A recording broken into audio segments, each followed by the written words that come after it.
C'est au tour d'Hélène Lecacheux de venir sur notre plateau. À 55 ans, elle est candidate sur la 14e circonscription pour la NUPES, la nouvelle Union populaire écologique et sociale. Une formation qui regroupe les principales forces de gauche que sont le Parti socialiste, le pôle écologiste dominé par Europe Écologie Les Verts, Génération.s, la France Insoumise et le Parti communiste. Hélène Lecacheux, d'abord engagée au niveau associatif en tant que parent d'élèves, entre au PS en 1996 et adhère à la ligne de Jean-Luc Mélenchon, avec qui elle quitte le parti en 2009. Elle est coordinatrice nationale du Parti de gauche et membre de la France Insoumise. Ses revendications sociales portent notamment en ce moment sur le combat contre la sous-traitance des femmes de ménage. C'est sa deuxième candidature sur la 14e circonscription, après son échec en 2017. Hélène Lecacheux, bonjour. Bonjour. Vous êtes candidate pour la NUPES, la nouvelle Union populaire économique et sociale, une formation qui regroupe le Parti socialiste à son bord droit et le Parti communiste à son bord gauche. Comment on fait pour réconcilier des partis qui ont quand même des idéologies assez différentes, comme ces deux partis notamment ? En fait, je pense que ces partis-là, les 5 en question, sont des partis qui sont démocrates. Et la question, beaucoup de nos électeurs, pendant la période présidentielle, nous ont interrogés justement sur cette possibilité de faire front au libéralisme, en fait, tel qu'il est incarné par Emmanuel Macron à cet instant. Et finalement, ce sont les électeurs qui nous ont poussés à le faire. Et ils ont choisi largement un programme, celui de l'avenir en commun, qui a donc été naturellement la base de discussion avec nos partenaires pour essayer de trouver l'alternative la plus forte possible et permettre aux électeurs de gauche de se retrouver dans un champ que finalement ils ont décidé de façon tout à fait démocratique pendant la présidentielle. Mais alors, comment avez-vous fait pour gérer les différentes tensions qu'il y a, notamment sur les points programmatiques ? Certes, on y reviendra tout à l'heure, mais il y a quand même des questions de fond sur lesquelles il y a des désaccords majeurs entre notamment le Parti socialiste et la France insoumise. Et il y a c'est à peu près 5% du programme, effectivement, sur lequel on n'est pas tombé d'accord. Mais la démocratie, c'est quelque chose de vivant, c'est pas quelque chose de figé.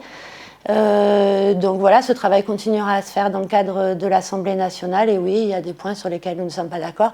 D'ailleurs, sinon, nous aurions tous été dans la même formation politique, ce qui n'est pas le cas. Voilà, donc ça se travaille. Et c'est pas... En fait, j'insiste là-dessus parce que la façon dont vous me posez la question, c'est pas un coup politique. En réalité, c'est un vrai travail et une vraie volonté qui va se construire dans le temps de façon à permettre à toutes les sensibilités de gauche qui existent chez nos électeurs de s'y retrouver. Et des débats entre nous, au contraire, c'est riche et c'est constructif. On va continuer à évoquer cette alliance qui est assez inédite, oui, cette union de la gauche. Clairement, oui. D'abord, une question sur le scrutin à venir. Puisque vous avez brisé le mur des gauches irréconciliables, pour reprendre le terme de Manuel Valls, entre cette gauche, ce centre-gauche et cette gauche plus radicale, vous avez réussi à briser le mur au niveau des partis. Est-ce que vous pensez qu'au niveau des électeurs, il est possible aussi que cette union se fasse, ou pensez-vous qu'il y ait un risque qu'une certaine partie des électeurs, soit de la gauche plus radicale, soit de la gauche plus centriste, refuse de voter pour un parti qui ne lui correspond pas dans sa circonscription ? Alors, je peux parler de la mienne de circonscription puisque c'est celle sur laquelle je suis sur le terrain. Jamais eu de retour de cette nature-là. Il y a faut quand même comprendre quelque chose, c'est que les Français ne voulaient pas, globalement tous les sondages l'ont dit, de ce deuxième tour tel qu'il a été fait. Bon, de l'élection présidentielle. Donc bon, ça s'est passé comme ça ne remet pas en cause du tout le résultat de la présidentielle à la fin. Et donc beaucoup de gens se sont sentis, mais sincèrement et réellement, orphelins d'un projet de gauche. La question, c'est difficile de ne pas parler de programme à cet instant, mais bon, la question de la retraite, elle est fondamentale. Elle engage des gens et des vies entières, des familles, sincèrement. Donc, ces gens-là qui veulent la retraite à 60 ans, ces gens-là qui sont abandonnés des services publics, ces gens-là qui ont vu l'hôpital littéralement exploser ces 5 dernières années, ils n'ont pas d'alternative, ils n'ont pas d'autre choix. Et à cet instant, sincèrement, ils ne voient que ça. C'est qu'est-ce que vous faites dans votre programme. C'est très rigolo, c'est une législative très intéressant plus que rigolo, c'est une législative qui ne ressemble à rien de ce que j'ai vu avant. Et oui, les gens n'ont pas envie de baisser la tête pendant 5 ans, et pour eux, le bulletin de vote NUP ou NUPES, là c'est récent effectivement, eh ben, c'est celui du choix d'une autre vie, réellement. Et ils ne sont pas sur ces dentelles-là, en fait. C'est les 5 ans à venir qui leur font peur. Vous parlez d'une élection législative qui est particulière. Justement, venons-en à votre cas. Vous étiez candidate il y a 5 ans sur cette même circonscription. Vous aviez terminé 4e, quasiment 3e ex aequo avec environ 13% des voix. Qu'est-ce qu'il vous a manqué il y a 5 ans et qu'est-ce qu'il vous faudra cette année pour réussir à aller au second tour et même à l'emporter sur cette circonscription? Justement, il y a 5 ans, le taux de participation au niveau des législatives d'ailleurs a été beaucoup plus faible que celui de la présidentielle et sincèrement, nos concitoyens, dans les discussions que j'avais, ils étaient plutôt à se dire bon mais on va prendre 5 ans et puis on verra dans 5 ans. Or là, ils n'ont pas envie d'avoir 5 ans tels qu'ils viennent de les vivre parce que c'est les mêmes 5 ans qui sont proposés à cet instant. Et c'est là où c'est complètement différent parce que je vous assure, les gens veulent voter. Les gens considèrent que tout n'est pas fini. Alors, il y a des gaps générationnels. Hein. On voit par exemple chez les personnes plus âgées qui disent après tout, on a connu la cohabitation et c'était bien, ça a nuancé. On n'était pas sur des histoires complètement clivées et justement d'obéissance à une majorité, sans réflexion, sans analyse. Un mandat, en fait, au président de la République et ça suffit. Sincèrement, aujourd'hui, ils veulent pas. Ils ne veulent pas, pendant 5 ans, ne pas avoir leur mot à dire. Alors, ça correspond aux 5 années qui viennent de passer. On pourrait parler des Gilets jaunes, on peut parler de la Covid, on peut parler de tout ce climat social difficile, probablement. Mais il y a eu, y compris pendant la présidentielle, des très fortes revendications démocratiques sur le référendum d'initiative citoyenne, sur le référendum révocatoire, sur la participation citoyenne. Et donc, c'est presque le premier pas de ce mandat, des 5 ans à venir législatifs, c'est de prendre la parole déjà pour choisir son Assemblée nationale. Mais ce qui est intéressant dans ce que vous dites, c'est que vous supposez une plus forte participation à cette élection qui vous bénéficierait, en fait, qui bénéficierait à cette union de la gauche. Alors c'est intéressant parce qu'effectivement, quand on regarde les résultats d'il y a 5 ans, en additionnant les scores du Parti Socialiste, de la France Insoumise et des écologistes, ou du Parti Communiste aussi, on arrive à peine à 23% des voix sur votre circonscription. Donc effectivement, il va falloir aller plus loin, réussir à élargir l'électorat et donc aller chercher les abstentionnistes. Vous pensez vraiment qu'il est possible que l'abstention soit moins élevée, largement moins élevée qu'il y a 5 ans, où elle avait atteint, pour situer, 50% des électeurs? Alors, c'est le sentiment que j'ai à cette étape, donc 3 semaines avant les législatives. Oui, il y a beaucoup de gens qui ont vu échapper leur bulletin à pas beaucoup de voix, en fait, qui étaient tristes, en fait. Il y a des gens qui me disent qu'ils pleuraient le soir du premier tour. Et ces gens-là, si on regarde, et quand on discute avec, ils le voient très bien, si on regarde certains quartiers où, alors à l'époque, la candidature de Jean-Luc Mélenchon est sortie première, c'est des taux de participation beaucoup plus faibles que dans les autres quartiers. Et donc, c'est là qu'on manquait les voix. Ou ce que je pense particulièrement pour la 14e circonscription, mais j'en suis convaincue, moi-même je vis dans un village, cette fameuse diagonale du vide dont on parle, où les électeurs finalement se sont dépossédés d'un schéma urbain métropolisé qu'on voit partout, dans les médias, partout, c'est ça qui est raconté. Et donc oui, c'est là qu'on a vu les taux de participation les plus faibles, donc c'est là qu'il faut aller chercher les voix, effectivement. On va passer aux mesures que vous proposez, vous avez commencé à les évoquer. Alors nous aussi, on les avait évoquées dans une vidéo précédente qu'on vous conseille d'ailleurs d'aller voir. Nous avons présenté le programme de tous les candidats de la présidentielle, y compris donc Jean-Luc Mélenchon. Et effectivement, le programme de la NUPS, ou la NUPES, je ne sais pas comment vous voulez le dire, mais effectivement ressemble beaucoup au programme de l'Avenir en commun. Est-ce que vous savez un peu comment se sont passées les négociations, sur quels ont été les points de tension, quels ont été ceux qui se sont imposés assez naturellement? Et donc, est-ce que vous pourriez nous expliquer assez rapidement comment s'est construit ce programme et peut-être quels en sont les axes forts?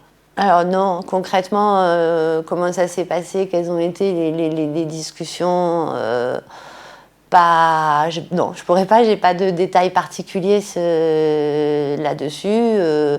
L'idée, c'était d'arriver à partir du programme de gauche, on va dire, qui est sorti en tête, c'est-à-dire l'avenir en commun, faire en sorte qu'il soit possible pour tout le monde de travailler ensemble autour de ce programme. Et l'idée était certainement, parce que je sais comment on a l'habitude de travailler dans la France Insoumise en l'occurrence, l'idée c'est de ne jamais tordre le bras de la personne avec laquelle on va faire quelque chose, donc en l'occurrence là, des organisations avec lesquelles on va faire quelque chose. Alors justement, effectivement, qu'est-ce que vous répondez à ceux qui critiquent votre gestion de cette alliance? Beaucoup parlent de soumission au lieu de coalition.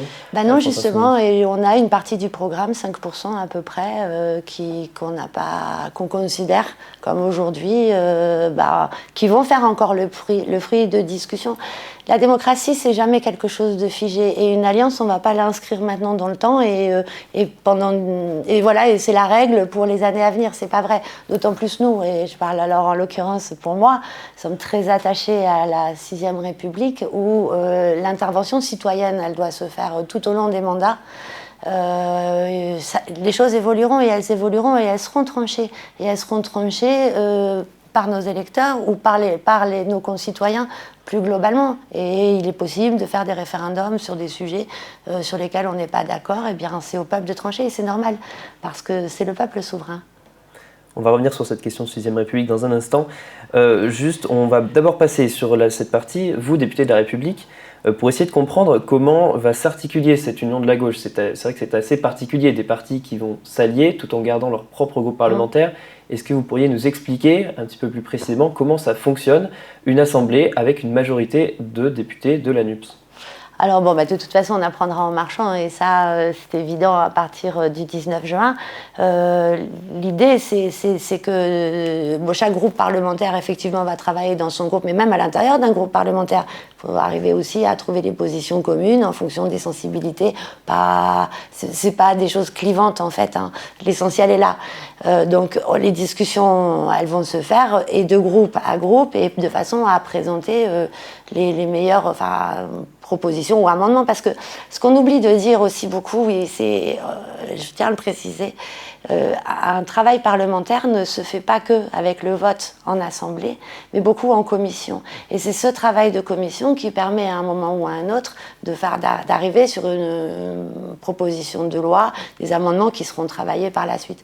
Donc, les groupes, il y aura des intergroupes beaucoup plus serrés. Alors, sous quelle forme exactement, je ne sais pas. Nous, on a l'expérience du Parlement de l'Union populaire. Est-ce que ça va être un Parlement de la nouvelle Union populaire? Pourquoi pas? Je ne sais pas exactement comment.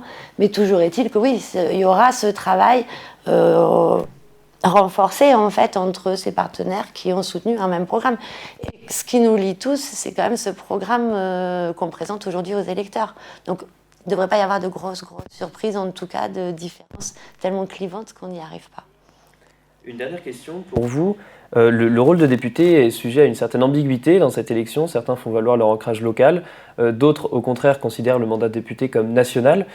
Comment est-ce que vous vous situez? Comment est-ce que vous, par exemple, pour situer du point de vue démocratique, vous ferez le lien entre la population de la 11e circonscription et l'Assemblée nationale? Est-ce que vous louez plutôt votre ancrage local ou est-ce qu'au contraire, vous comptez être une députée de la nation, c'est-à-dire de la France entière? Dans la 5e République, un député, malgré un mode de scrutin local, un député est un élu national. Et il doit même réfléchir et penser les lois au nom de l'intérêt général. D'ailleurs, on ne parle pas suffisamment souvent, je tiens à le dire, y compris de nos départements d'outre-mer. On doit penser à tous nos concitoyens. Mais le fait d'être enfermé comme ça, quelque part, dans des bureaux de commission de loi, de parlement, d'hémicycle, mon retour, en fait, sur le fait que je vive ici à Meyrargues et que ce sont des électeurs de la 14e circonscription qui m'ont élu, c'est surtout le retour de mandat, c'est-à-dire je vais revenir vers eux régulièrement pour leur raconter pourquoi j'ai fait tel et tel choix, qu'on en discute même, et que éventuellement ça me permette de rester ancré sur le territoire, sur les gens en fait qui vivent ici, et surtout qu'ils vérifient que ce pourquoi ils ont voté, s'ils ont voté pour moi, qu'ils vérifient que c'est bien par rapport au programme que je leur ai raconté et qu'on a convenu ensemble que les choses vont se faire. Donc ma relation Avec les électeurs de la 14e circonscription, ça va surtout être un retour afin d'être contrôlé tout à fait légitimement. Je suis pour la 6e République, donc je suis pour un contrôle des électeurs et de mes concitoyens. Très bien. Hélène Lecacheux, je vous remercie d'avoir répondu à mes questions. Je remercie aussi nos spectateurs d'avoir suivi cette interview et je vous donne rendez-vous très vite pour suivre les prochaines interviews des prochains candidats des 11e et 14e circonscriptions des Bouches-du-Rhône.